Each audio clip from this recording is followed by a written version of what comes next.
A waitress secretly feeds 3 homeless girls every day. One morning, a luxury car parks in front of her restaurant. Before we jump in, tell me, where are you watching from? I'd love to know. The morning sun sliced through the grimy windows of the Sunshine Diner, casting long golden rectangles across the worn linoleum floor. Emma Chase tucked a strand of auburn hair behind her ear as she balanced 3 plates along her forearm, a skill perfected over years of waitressing at this small Brooklyn establishment, known for its crispy waffles and coffee strong enough to wake the dead. "Order up for table 7, she called cheerfully, despite the exhaustion tugging at her bones. The early shift always left her drained, but Emma couldn't afford to slow down. Not with rent due next week, and certainly not when there were 3 special visitors she expected at precisely 2:15 p.m.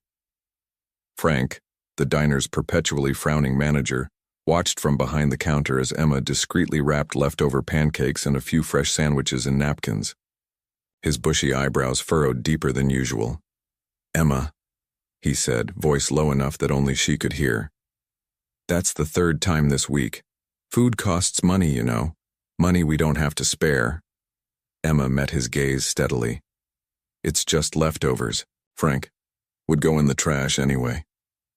"Not all of it," he countered, nodding toward the freshly made sandwich she was wrapping. "Look, I get it. You've got a big heart. But this is a business, not a charity." Emma's retort was interrupted by the soft knock at the back door, 3 gentle taps followed by 2 quicker ones, a secret code she'd established weeks ago. Frank's disapproving glare followed her as she slipped toward the kitchen's rear exit. When Emma pushed open the heavy metal door, 3 pairs of eyes looked up at her, wary, hopeful, hungry. The oldest girl, Lily, stood protectively in front of her younger sisters. At 12, her childhood had already been replaced by responsibility far beyond her years. Behind her, 9-year-old Sophie clutched the hand of little Hazel, who at 6 still maintained the innocent wonder that her older sisters had long since lost. "You came," Emma said, her smile warm as she held out the food parcels. "I saved the blueberry pancakes for you today, Hazel. I remember you said they were your favorite." The smallest girl's face lit up, though she remained partially hidden behind Sophie. Lily was the only one who stepped forward, accepting the offerings with dignity rather than desperation, though Emma knew how desperately they needed it. "Thank you," Lily said quietly, her voice carrying the weight of someone far older. We brought you something too." From her tattered jacket pocket she produced 3 folded papers.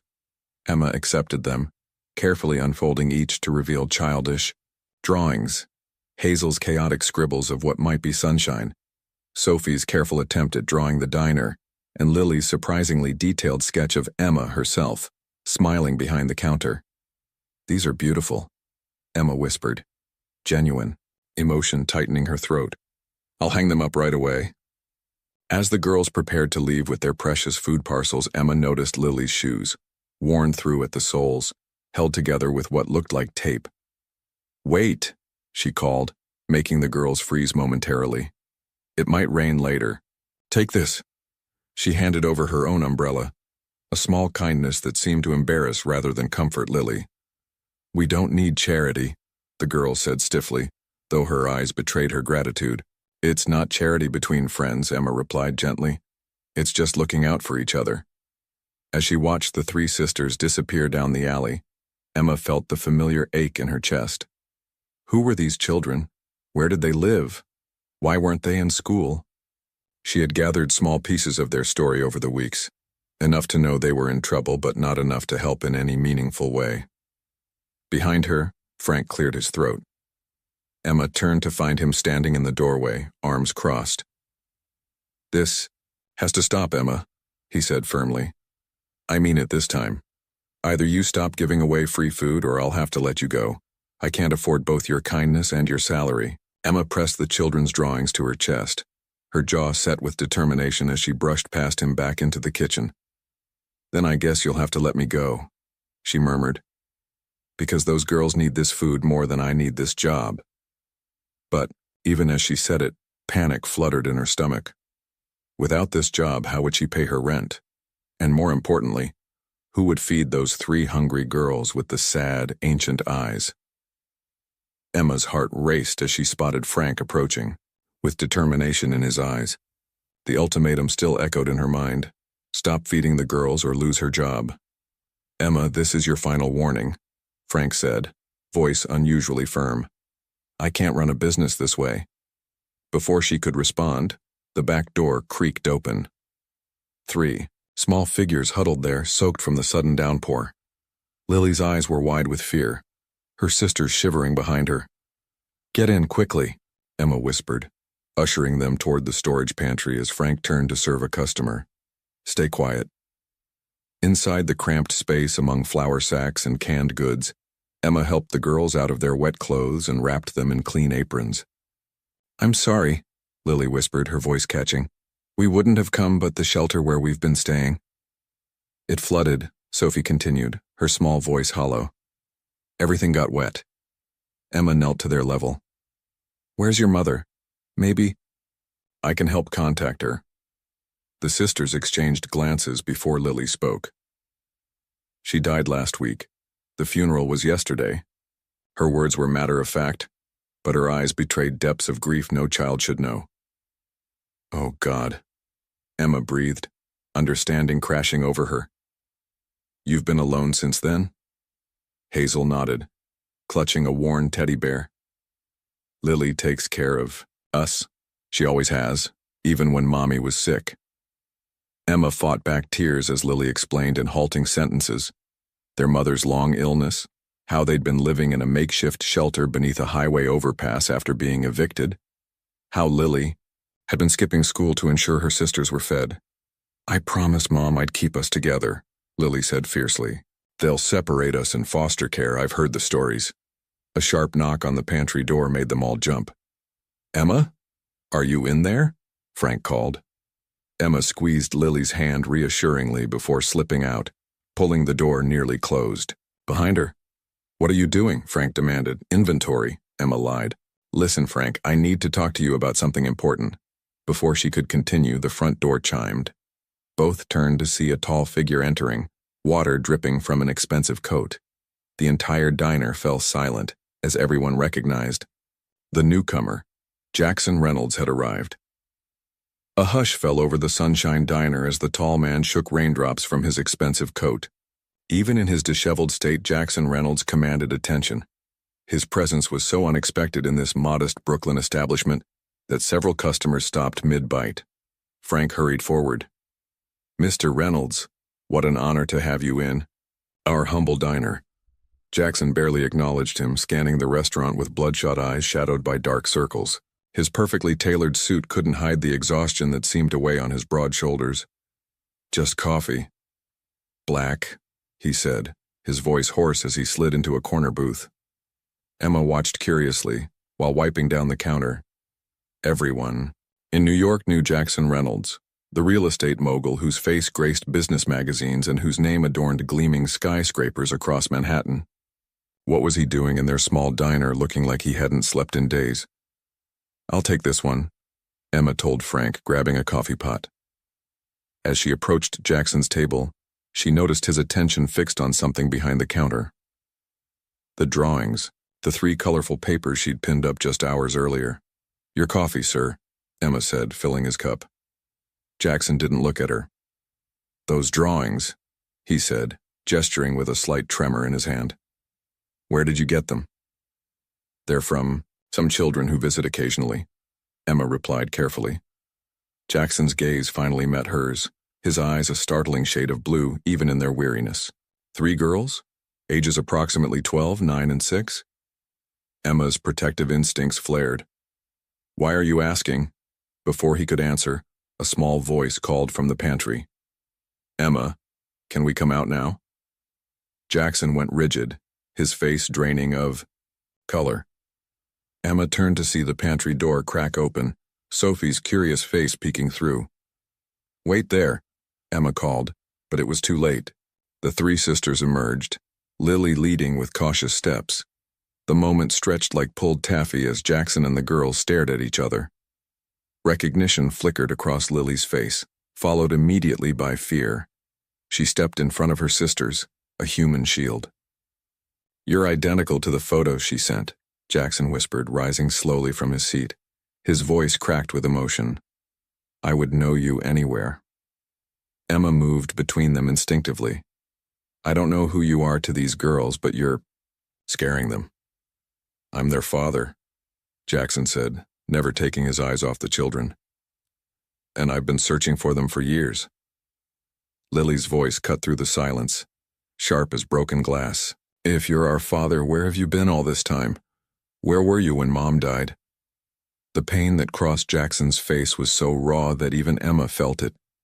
Outside, thunder cracked as the storm intensified, matching the emotional tempest brewing inside the small diner. The tension in the diner was palpable as Jackson Reynolds stood frozen, his gaze locked on the three girls. Emma positioned herself protectively between them, unsure of what to do next. The few remaining customers watched the scene unfold with undisguised curiosity. "Lily, take your sisters back to the pantry," Emma said quietly, not taking her eyes off Jackson. "No," Lily replied, her voice barely audible. "If he has something to say to us, I want to hear it." Jackson took a hesitant step forward, then stopped when Lily flinched. "I've been looking for you," he said, his voice trembling. "For 6 years I've had private investigators searching everywhere." "Liar," Lily spat, though uncertainty flickered across her young face. "Mom said our father didn't want us." "Is that what Rebecca told you?" Jackson's face contorted with pain. "She disappeared with you when you were just babies. I came home one day to find everything gone. You, her, even your cribs." Frank cleared his throat loudly. "Perhaps this family reunion could happen somewhere more private?" Emma nodded. "My shift ends in 20 minutes. We can talk at my apartment." Jackson looked ready to protest the delay but seemed to think better of it when he saw the fear in the girl's eyes. "Of course," he said, reaching into his pocket for a business card. "My number. Please call when you're ready." As Jackson reluctantly departed, Emma guided the sisters back to the pantry. Hazel was crying silently while Sophie looked confused. Lily's face had hardened into a mask. "Do you recognize him?" Emma asked gently. Lily shook her head. "Mom never showed us pictures. She just said he was rich and powerful and didn't want the responsibility of children." "But we saw his picture in a magazine once," Sophie added quietly. "Mom got really upset and threw it away." Emma's mind raced. Could this be a case of mistaken identity? But Jackson had seemed so certain, and the girls' unusual situation suddenly made more sense if they were the missing children of a wealthy businessman. "We're not going with him," Lily stated firmly. "We don't know him." "No one's forcing you to go anywhere," Emma assured her, though she wondered what legal rights Jackson might have as their father. "Let's just hear what he has to say." When Emma's shift ended, she called the number on Jackson's card. He answered immediately as if he'd been staring at his phone, waiting. 20 minutes later, they all sat awkwardly in Emma's tiny living room. Jackson had removed his expensive coat but still looked painfully out of place among the second-hand furniture. "I can prove I'm your father," he said, opening a leather portfolio. "I have birth certificates, photos from the day you were born." His hands trembled as he laid out the documents. "I never stopped looking for you. Never." Sophie leaned forward cautiously to examine a photograph of 2 newborn babies. "That's us?" "You and Lily," Jackson confirmed. "Identical twins. You arrived first, then Lily 3 minutes later. Hazel wasn't born yet. Rebecca was pregnant when she left." Lily's defensive posture wavered as she stared at the evidence of a history she couldn't remember. The small apartment grew quiet as Jackson pulled out more photographs. A wedding picture with a beautiful blonde woman, another showing her pregnant, and finally a legal document with missing persons report stamped across the top. "Rebecca and I met at Columbia," Jackson began, his voice strained. "It was a whirlwind romance. We married after graduation, just before my career took off. When she got pregnant with twins, we were ecstatic." Emma watched the girls' faces as they absorbed his words. Hazel had edged closer to the photos, fascination overcoming her fear. "What happened?" Emma asked gently. Jackson's shoulders sagged. We had a fight. A stupid argument about my work hours. I was building my company, working 18-hour days. Rebecca wanted me home more. He rubbed his forehead. I said things I regretted immediately. The next morning, I brought flowers to apologize, but the house was empty. She'd taken the twins and disappeared. Lily's eyes narrowed. Mom said you chose your business over your family. I chose both, Jackson countered, his voice breaking. Or I tried to. I never got the chance to prove that to her. If you were looking for us, how come you never found us? Sophie asked, her voice small but direct. Rebecca changed her name. Your names too, apparently. She withdrew cash, left no paper trail. Jackson's hand trembled as he placed a business card on the table. This is the private investigator I hired. He's been working your case for 6 years. Then how did you find us now? Lily challenged. Jackson's expression darkened with grief. 2 weeks ago, my investigator found an obituary for a Rebecca Bennett. The photo matched. I flew back from Tokyo immediately for the funeral, hoping to find you there, but you never showed up. Emma glanced at Lily, understanding dawning. The funeral was private, just the 3 of them. Mom didn't want a big service, Lily whispered, tears finally breaking through her tough exterior. She said people would just pretend to care. I would have been there, Jackson said, leaning forward. I would have been there for all of it. Her illness, the hospital bills, everything, if only I'd known. The hospital bills, Sophie repeated, understanding blooming in her young eyes. That's why we lost our apartment. Jackson looked stricken. You were evicted? Where have you been living? The sisters exchanged glances, none willing to admit the truth. Emma answered for them. They've been staying in various shelters, recently under a highway overpass. The color drained from Jackson's face, his hands clenched until the knuckles turned white. My daughters, homeless, he whispered, more to himself than anyone else. While I lived in a penthouse with empty bedrooms, for the first time Lily's expression softened slightly. Mom did her best, she said defensively. She was really sick for a long time. I believe you, Jackson said gently. And I'm not here to replace her or erase her memory. I just want a chance to be your father, the father I never got to be. The silence that followed was heavy with 6 years of separation and misunderstanding. The next day, Emma sat cross-legged on her apartment floor, watching Jackson awkwardly perch on her second-hand sofa. The girls clustered together on the opposite, and maintaining a careful distance. The atmosphere was fragile, like thin ice over deep water. I thought we could start by just talking, Emma suggested, trying to ease the tension. No pressure, no big decisions today. Jackson nodded gratefully. He'd traded yesterday's business suit for jeans and a sweater, clearly an attempt to appear less intimidating. I brought something, he said, reaching for his messenger bag. Photos of your mother that you might not have seen. This captured their attention. Sophie slid slightly closer as Jackson pulled out a leather album. This was your mom at graduation, he said, pointing to a laughing young woman in a cap and gown, her blonde hair catching sunlight. She was valedictorian. Mom was really smart, Hazel piped up, the first words she'd spoken all morning. Emboldened, she moved closer, peering at the album with undisguised curiosity. The smartest person I've ever known, Jackson agreed, his voice warm with memory. She could solve the Sunday crossword in pen. She still did that, Sophie whispered. Even in the hospital. Jackson's smile was painful to witness. She loved puzzles of all kinds. Is that something you like too? The conversation slowly unfolded, stilted at first, then gradually warming as Jackson shared gentle stories about their mother's quirks and talents. Lily remained vigilant, but even she leaned forward when Jackson described their mother's love of painting. That's where you get your artistic abilities, he told Lily, nodding toward the drawings Emma had hung on her refrigerator. Rebecca could capture emotion in just a few brushstrokes. Did you really look for us? Hazel asked suddenly, now sitting close enough to touch Jackson's sleeve. The whole time? Every single day, Jackson answered, his voice thick. I have a private investigator who's been working exclusively on finding you for 6 years. Are you really our dad? Sophie asked, the question everyone had been circling. Jackson's eyes filled with tears. Every day since you were born, he whispered. Even when I couldn't find you, I was still your father. Looking at their faces, identical to the childhood photos of Rebecca that Jackson had shown them, Emma knew there could be no question of paternity. The resemblance was too strong to deny. I have a house, Jackson said carefully, in Manhattan, with plenty of room for each of you to have your own bedroom.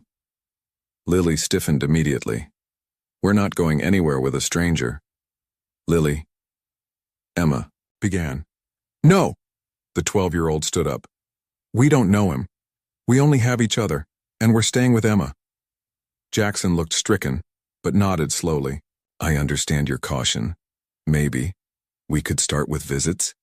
Get to know each other first? The compromise hung in the air, a tenuous bridge between worlds.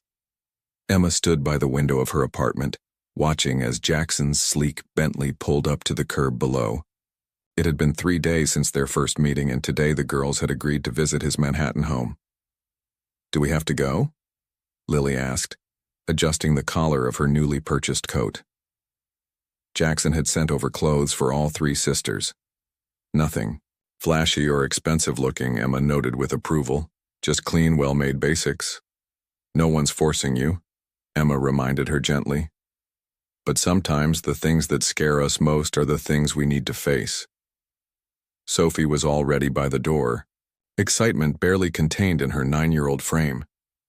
Hazel clutched her teddy bear, torn between following Sophie's enthusiasm and Lily's caution. What if he wants to keep us? Lily whispered, her voice betraying her deepest fear. What if we never see you again? Emma knelt before the girl, meeting her eyes. Listen to me. Nothing happens without your say-so. You're visiting, not moving in.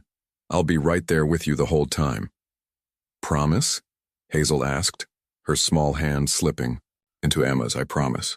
Downstairs, Jackson waited beside the car, nervousness evident in his stance. For a man who reportedly negotiated billion-dollar deals without breaking a sweat, he looked terrified at the prospect of spending an afternoon with 3 children.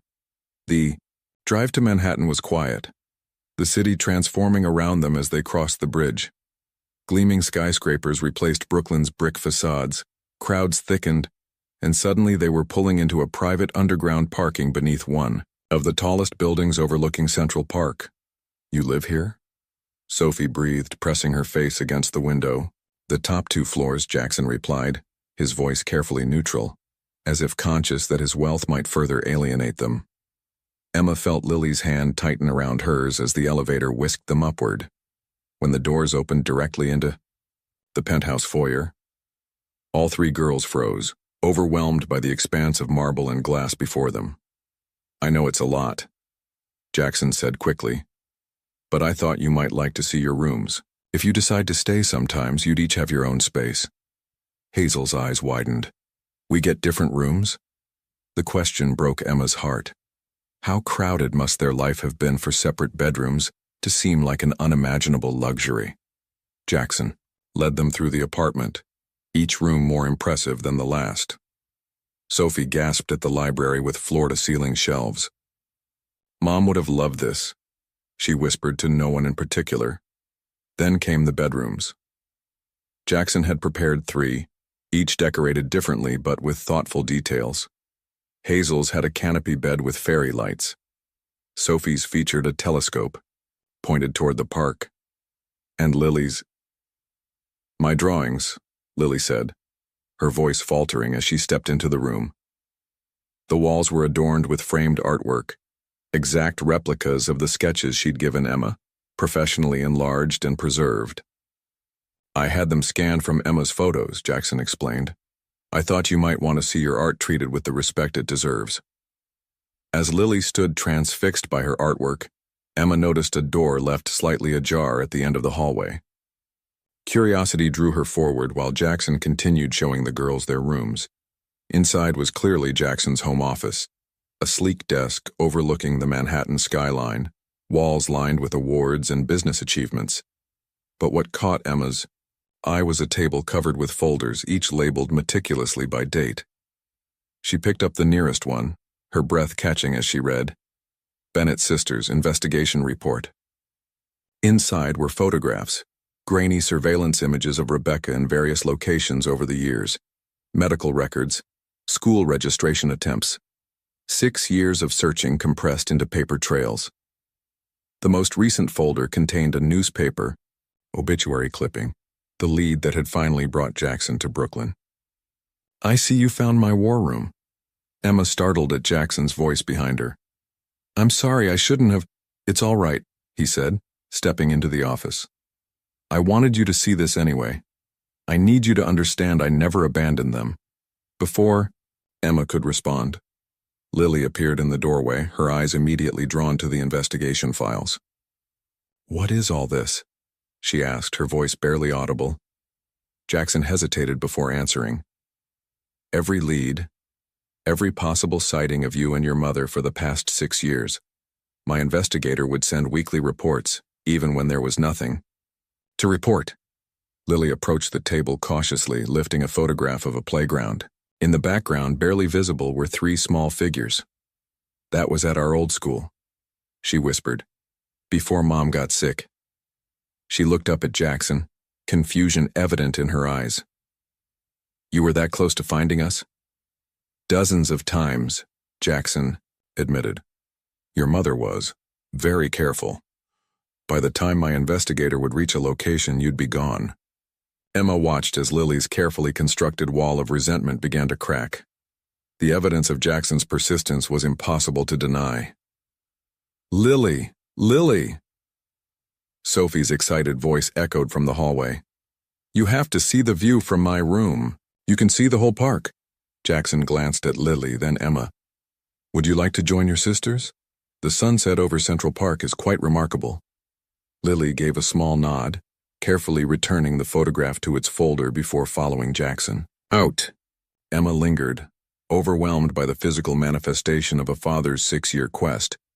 It was impossible to fake this level of dedication. Later, as they gathered in the enormous kitchen, Jackson awkwardly attempted to make dinner, burning toast, and overcooking pasta in a way that made even Hazel giggle. Emma stepped in, guiding him through the basics while the girls watched from the counter stools. "He's really bad at this," Sophie whispered loudly to Lily. "Worse than when you tried to make birthday pancakes," Hazel agreed. For the first time since meeting Jackson, Lily's smile reached her eyes. "Maybe he needs cooking lessons as much as we need, whatever this is." The morning sun filtered through the grimy windows of Sunshine Diner as Emma wiped down the counter, her movements automatic after years of the same routine. Yet everything had changed. The 3 little faces that had become her daily purpose were absent, now waking up in Manhattan penthouses with Central Park views. "You miss them," Frank observed, surprising Emma with his perception. The gruff manager leaned against the register, arms crossed. "Those girls got under your skin." "They're still adjusting," Emma replied, avoiding his gaze. "Jackson texts me, updates every few hours." Frank raised an eyebrow. "First name basis with a billionaire, huh? Never thought I'd see the day." Emma felt her cheeks warm. In the week since the girls had begun staying with Jackson, her own life had taken on a strange duality. Days at the diner, evenings spent on video calls with 3 excited children showing off their new discoveries. The bell above the door jingled, and Emma turned to see Jackson himself walking in, looking distinctly out of place in his tailored suit. Several customers stared openly. "Emma," he greeted, sliding onto a stool. "Got a minute?" Frank nudged her. "Take your break. I'll cover your tables." Outside, they walked along the quiet Brooklyn street, an odd pair, the waitress and the tycoon. "The girls are settling in, but it's been challenging," Jackson admitted, running a hand through his perfectly styled hair. "Hazel had a nightmare. I didn't know what to do. You sat with her until she fell back asleep," Emma guessed. Jackson looked surprised. "How did you know?" "Because that's what she needs. Simple human contact." Emma smiled softly. "You're learning." They stopped at a small park, watching children play on swings. "I keep making mistakes," Jackson said. Yesterday I hired a tutor to assess where they are academically. Lily refused to participate, said it felt like a test she hadn't studied for. She's protective of her sisters, Emma explained. She's been their mother figure for so long. Every decision you make feels like it undermines her authority. Jackson was quiet for a moment. Would you consider having dinner with us tonight? The girls miss you, and frankly, he added with a self-deprecating smile, I could use the help. The request hung between them, weighted with implications neither was ready to address. The call came at 2 a.m., jarring Emma from sleep. Jackson's voice was tight with panic. It's Sophie. She's burning up with fever. The doctor is on his way, but she keeps asking for you. Emma was in a taxi within minutes, clutching her coat over pajamas. The city blurred past as she stared at the phone where Jackson had sent a photo of Sophie's flushed face against silk pillows. When she arrived at the penthouse, chaos greeted her. A stern-looking doctor was directing two nurses while Jackson paced, disheveled and frantic. Lily and Hazel huddled together on a sofa, terrified. Emma! Hazel cried, running to her. Sophie's really sick. Where is she? Emma asked, hugging the child briefly before addressing the room. Master bedroom, the doctor replied. I've administered medication, but her fever remains concerning. Emma found Sophie curled in Jackson's enormous bed, small and fragile against the luxurious bedding. Her cheeks blazed with fever, hair plastered to her forehead. Hey, sweetie, Emma whispered, sitting beside her. Sophie's eyes fluttered open. Emma, she mumbled, don't feel good. I know, honey. Emma stroked her hair gently. But we're going. To make you better. Jackson appeared in the doorway, watching as Emma expertly checked Sophie's temperature and adjusted the cool cloth on her forehead. I've been useless, he admitted quietly. I panicked and called everyone. My personal physician, a pediatric specialist, 2 nurses. Emma glanced around at the medical entourage. Sophie doesn't need an army. She needs comfort and hydration. She turned to the professionals. Thank you for coming, but I think we can handle it from here. The doctor can check in tomorrow morning. After some discussion, the medical team departed, leaving instructions and medication. Jackson watched in amazement as Emma transformed his kitchen into a makeshift sick room station, preparing ice packs, brewing ginger tea, and mixing honey with lemon. How do you know all this? He asked as she carried a tray toward the bedroom. Practice, Emma replied simply. The girls caught colds last winter. We couldn't afford doctors, so I learned what worked. In the bedroom, Lily and Hazel had climbed onto the bed beside their sister. Jackson hesitated at the threshold, uncertain of his place. Come on, Emma encouraged. Your daughter needs you too. Hours passed. Sophie drifted in and out of sleep, while Emma gently coaxed fluids into her. Jackson sat awkwardly at first, then with growing confidence reading stories when Sophie was awake and simply being present when she wasn't.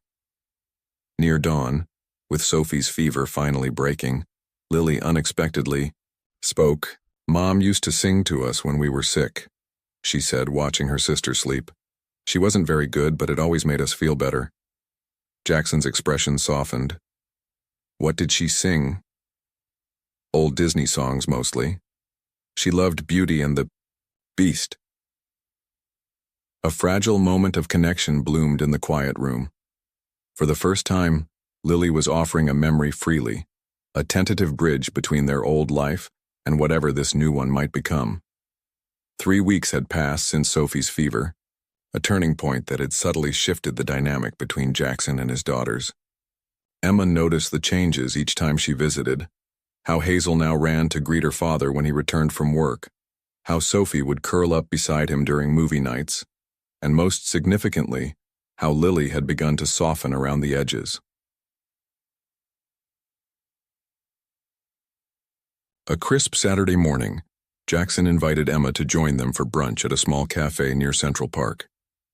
As the girls chatted animatedly about their new school placements, Emma observed the transformation in their faces, the haunted look gradually replaced by the ordinary exuberance of childhood. Could we speak privately for a moment? Jackson asked as the girls became absorbed in an impromptu game of tic-tac-toe on a napkin. They walked to a quiet corner of the restaurant, Jackson uncharacteristically nervous, fidgeting with his coffee cup. "I've been thinking about everything that's happened," he began. "About how many children must be in the same situation my daughters were in.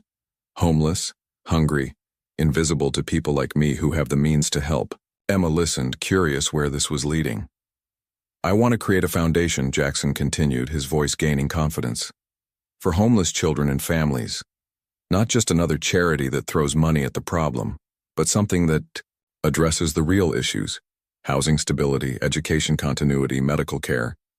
"That's incredible," Emma said, genuinely impressed. "I want you to run it." The words hung between them, unexpected and transformative. "Me? But I'm just a waitress. I don't know the first thing about running a foundation." Jackson shook his head. "You know more than all my business associates combined about what these families actually need. You saw my daughters when no one else did. You fed them when you could barely feed yourself." The intensity in his eyes made Emma look away. "It's a generous offer, but it's not charity," Jackson said, echoing her own words from weeks ago. "It's recognizing value. Come with me. I want to show you something." After arranging for a nanny to watch the girls, Jackson drove Emma to an abandoned warehouse in a neglected Brooklyn neighborhood. The massive brick building stood silent, windows boarded up, yet somehow dignified in its disrepair. "This building has been empty for years," Jackson explained as they walked the perimeter. "My company acquired it in a portfolio purchase. I've been trying to decide what to do with it." Emma could see potential in the soaring ceilings and sturdy walls. "What are you thinking?" "A community center, emergency housing upstairs, health clinic, job training, whatever is needed." His eyes met hers. "I have the resources, Emma, but not the vision. That's where you come in." As they stood in the cavernous main floor, sunlight streaming through broken windows, Emma felt something shift inside her, a recognition that perhaps her path had been leading here all along. "What would you call it?" she asked, beginning to envision the possibilities. Jackson smiled. "The Three Sisters Project, because everything changed when 3 brave little girls knocked on your back door." 6 months had passed since that day. At the warehouse, and the Three Sisters Project was rapidly taking shape. The once abandoned building now hummed with activity as construction crews transformed the space according to Emma's vision and Jackson's resources. Emma stood in what would soon be the community center's main hall, clipboard in hand as she reviewed the progress with the site manager. Sunlight streamed through newly installed windows, illuminating the potential of what this place could become. "Ms. Chase? Mr. Reynolds is here to see you," an assistant called from the doorway. Emma turned to see Jackson walking toward her. 3 excited girls trailing behind him. School had ended early today, and he'd brought them to see the latest developments in the project that bore their name. "Emma!" Hazel cried, running ahead to wrap her arms around Emma's waist. At 7 now, she'd grown an inch since spring and had lost her first tooth the previous week, an event Emma had been summoned to witness with all appropriate ceremony. "The place looks amazing," Jackson said, gazing around at the transformation. "You've accomplished more in 6 months than most of my development projects do in a year." "That's because we're not building luxury condos," Emma replied with a smile. "People are eager to help when it's for children." The changes weren't limited to the warehouse. Emma had witnessed the gradual rebuilding of a family over these months, the tentative bonds strengthening day by day. Sophie had blossomed in her new school, revealing a gift for mathematics that astonished her teachers. Hazel had made friends quickly, her natural exuberance returning after years of necessary caution. And Lily, perhaps the most remarkable transformation of all, had slowly lowered her defenses. She still maintained a watchful eye over her sisters, but there was room now for other things: art classes that nurtured her talent, therapy sessions that helped her process her grief, and most surprisingly, a growing connection with her father. "Can we show Emma what we made for the new rooms?" Sophie asked, bouncing on her toes. Jackson nodded, and Lily carefully produced a large portfolio from her backpack.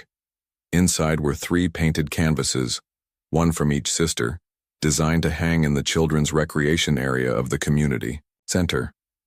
"These are beautiful," Emma said, genuinely impressed by the artwork. Lily's piece showed 3 small figures holding hands against a vibrant cityscape. "They'll be perfect for the space." After touring the construction site, they walked to a nearby park. The autumn air was crisp, leaves crunching beneath their feet as Hazel and Sophie raced ahead to the playground. "I have those funding proposals ready for you to review," Emma told Jackson as they settled on a bench watching the younger girls climb on the jungle gym. "It can wait until tomorrow," Jackson replied, his attention focused on his daughters. Today is about family. The word hung between them, weighted with meaning. Over these months, Emma had become an integral part of their lives, spending weekends at the penthouse, helping with homework, and navigating the complex emotional territory of 3 children healing from profound loss. Lily had wandered to a nearby tree, seemingly lost in thought. Jackson watched her with a mixture of pride and lingering sadness. "She still keeps a distance," he observed quietly. "She's made incredible progress," Emma reminded him. "Remember how she wouldn't even speak to you directly 6 months ago?" As if sensing they were talking about her, Lily glanced over. To Emma's surprise, the girl began walking toward Jackson instead of her, determination in her step. "Dad?" Lily said, the word still new on her tongue. She'd only recently begun calling him that, each utterance a gift that visibly moved Jackson. "Could you help me with something?" "Anything," Jackson replied, perhaps too eagerly. "I want to enter the city art competition, but the form needs a parent's signature." She held out a crumpled application. "Would you sign it?" Such a simple request, but Emma saw the profound significance of the moment. Lily wasn't just asking for a signature. She was acknowledging Jackson as her father, accepting his place in her life. "I'd be honored," Jackson said, his voice thick with emotion. From the playground, Hazel's voice suddenly rang out. "Dad, look at me." All 3 turned to see Hazel at the top of the slide waving proudly. It was the first time she had called him Dad unprompted, the word falling naturally from her lips as if she'd been saying it her entire life. The look on Jackson's face was worth all the heartache that had come before. A man who had found what he had been searching for, not just his children, but his place in their hearts. That night, as Emma prepared to leave the penthouse after dinner, Jackson walked her to the elevator. Something had shifted between them too, an unspoken current that neither had been brave enough to acknowledge. "Stay," he said simply, the word encompassing far more than just that evening. Emma hesitated, the complications of their situation weighing on her mind. "It's not that simple, Jackson." "It could be," he countered, his eyes sincere. "The girls need you, and I—" He paused, vulnerable in a way the powerful businessman rarely allowed himself to be. "I need you too." Before Emma could respond, the elevator doors opened, offering an escape from a conversation she wasn't ready to have. As October arrived, bringing a chill to the New York air, an important date approached on the family calendar, Lily's 13th birthday. The first milestone celebration since the sisters had come to live with Jackson, it carried a weight of expectation that had him unusually anxious. "I've reserved the rooftop garden at the Meridian," Jackson told Emma as they walked through the nearly completed community center. "Their event planner is handling everything: decorations, entertainment, catering." Emma glanced at him sideways. "Did you ask Lily what she wanted for her birthday?" Jackson faltered. "I assumed every 13-year-old would want a spectacular party. I've invited her classmates, some business associates with children her age." "Jackson," Emma said gently, "this is Lily we're talking about. The girl who spent years protecting her sisters from the world. Has she ever struck you as someone who enjoys being the center of attention among strangers?" His face fell as recognition dawned. "I've made a mistake, haven't I?" "Maybe just talk to her," Emma suggested. "Ask her what would make her birthday special." That evening, Jackson found Lily sketching by the window of her bedroom, the Manhattan skyline her backdrop. 6 months had softened the wariness in her eyes, but there remained a thoughtfulness beyond her years. "Lily, about your birthday next week?" he began. She looked up, her expression guarded. "The big party at the Meridian? Sophie told me." "Would you like something different?" he asked carefully. "It's your day, after all." Lily set down her sketchbook. "I don't want a big party with people I barely know," she admitted. "For my last birthday, Mom was in the hospital. We had cupcakes in her room with Emma. It wasn't much, but—" her voice trailed off. "But it was family," Jackson finished for her. Lily nodded. "Just us and Emma. That's all I want." The morning of Lily's birthday, Jackson canceled the elaborate event with a single phone call. Instead, he arranged something far simpler, a picnic in Central Park, with a checkered blanket spread beneath golden autumn trees. Sophie and Hazel helped prepare sandwiches. Lily's favorite cookies were packed in a basket, and a small chocolate cake waited in a box. When they arrived at the park, Emma was already waiting, a wrapped gift in her hands. The five of them settled. On the blanket, an unlikely family formed through loss and hope and stubborn perseverance. "This is perfect," Lily said softly, looking around at the circle of faces she had come to trust. After cake and presents, as Sophie and Hazel chased falling leaves nearby, Lily reached into her backpack and pulled out a carefully wrapped package. "I made something for you," she told Jackson, uncharacteristic nervousness in her voice. Inside was a framed drawing, the three sisters standing beside Jackson and Emma, all holding hands. Across the bottom, in Lily's precise lettering, were the words, "The Reynolds family." "It's the first time I've used that name," Lily explained, watching his reaction carefully. "Mom will always be part of us, but I think maybe we can be Reynolds too." Jackson stared at the drawing, unable to speak past the tightness in his throat. In 6 short months, they had traveled light years from that first tense meeting in the diner. "Thank you," he finally managed, his voice thick with emotion. "This means everything to me." As the afternoon light faded to early evening, Jackson looked around at his makeshift family.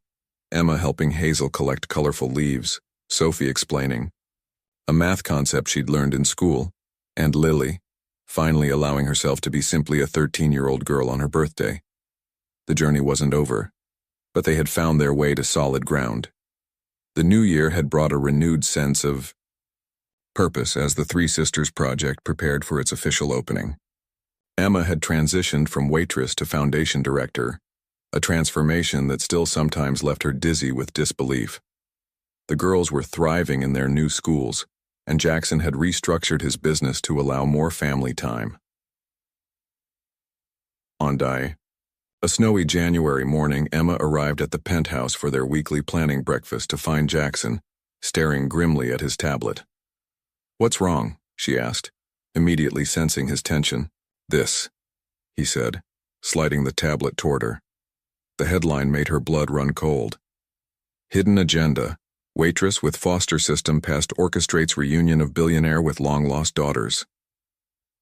The article detailed Emma's childhood in foster care, insinuating she had manipulated the situation for financial gain.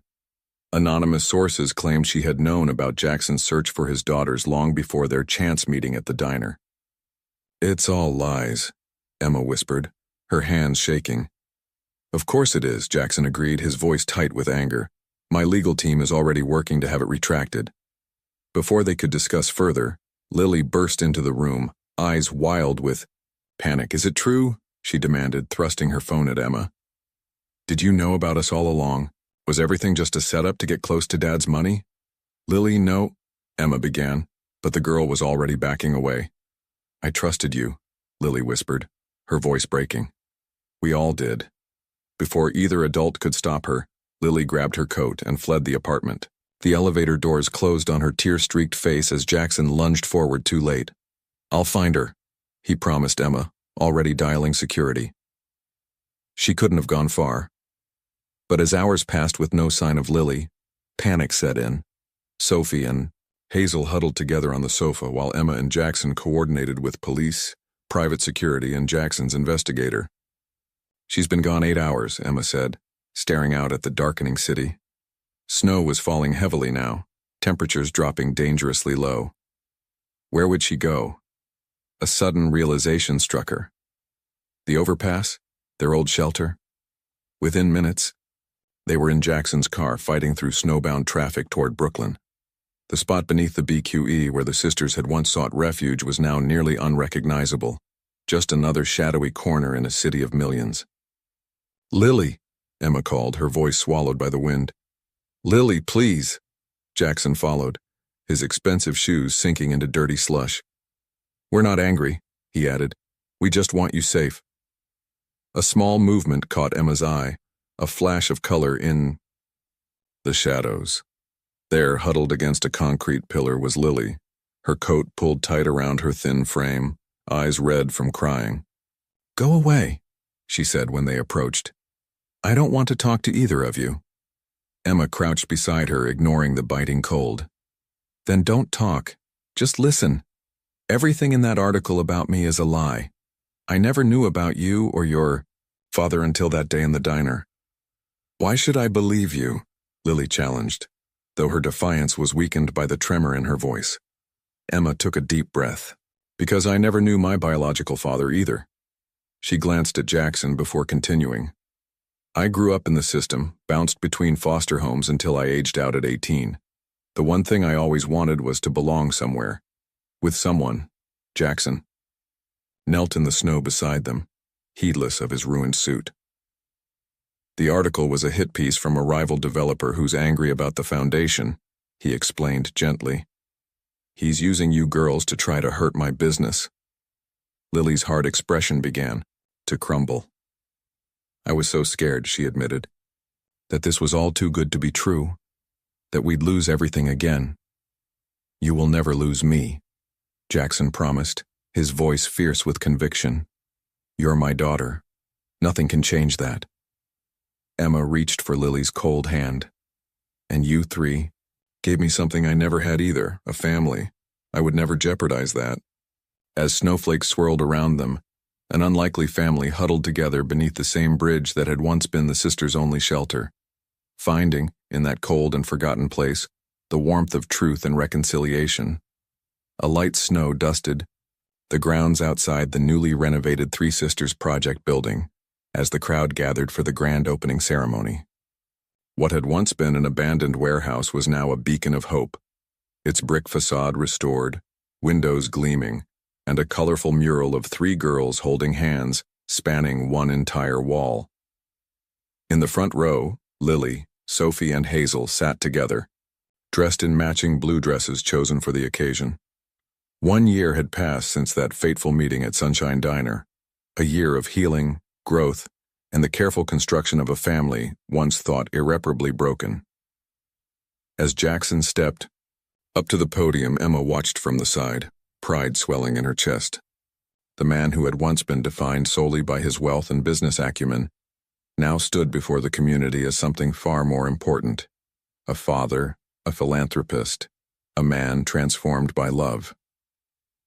"A year ago," Jackson began, his voice steady despite the emotion evident in his eyes, "I was a man who had everything the world values: money, power, success, and nothing that truly matters.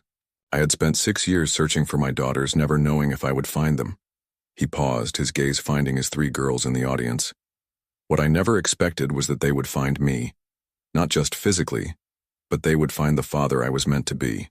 They would teach me what no business school ever could: that true wealth is measured in moments of connection, in overcoming fear with trust, in choosing to love even when it's difficult." The crowd was silent, captivated by the raw honesty in his words. Among them sat Frank from the diner, beaming with pride at Emma, and teachers from the girls' schools, and dozens of families who would soon benefit from the center's programs.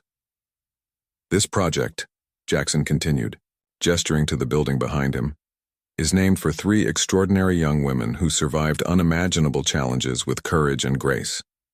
But it's also named for the 3 pillars we believe can transform lives: safety, opportunity, and belonging." As Jackson finished his speech to enthusiastic applause, Emma noticed Lily whispering something to her sisters. The three girls nodded in agreement before Lily raised her hand. "I think my daughter has something to say," Jackson announced, surprise evident in his voice. Lily approached the podium, her initial nervousness giving way to determination as she faced the crowd. At 13, she stood taller now, her shoulders straight, her eyes clear and focused. "A year ago," she began, echoing her father's opening, "my sisters and I were hungry and afraid. Our mom had died, and we thought we were completely alone in the world." Her voice trembled slightly, but she continued.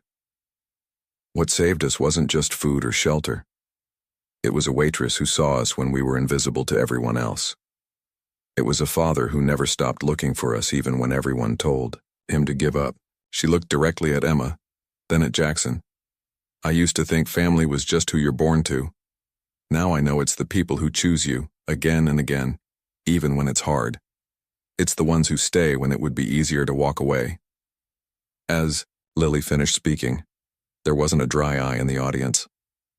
Sophie and Hazel rushed forward to join their sister at the podium, followed by Jackson, who wrapped all three in his embrace. Emma remained at the side, watching the family portrait, with a full heart, until Hazel spotted her and called out, "Emma, you too, you're part of our family." As Emma joined their embrace, Jackson reached into his pocket and produced a small velvet box. The crowd gasped collectively as he dropped to one knee. "Emma Chase," he said, his voice clear despite the emotion. "You saw my daughters when they were invisible.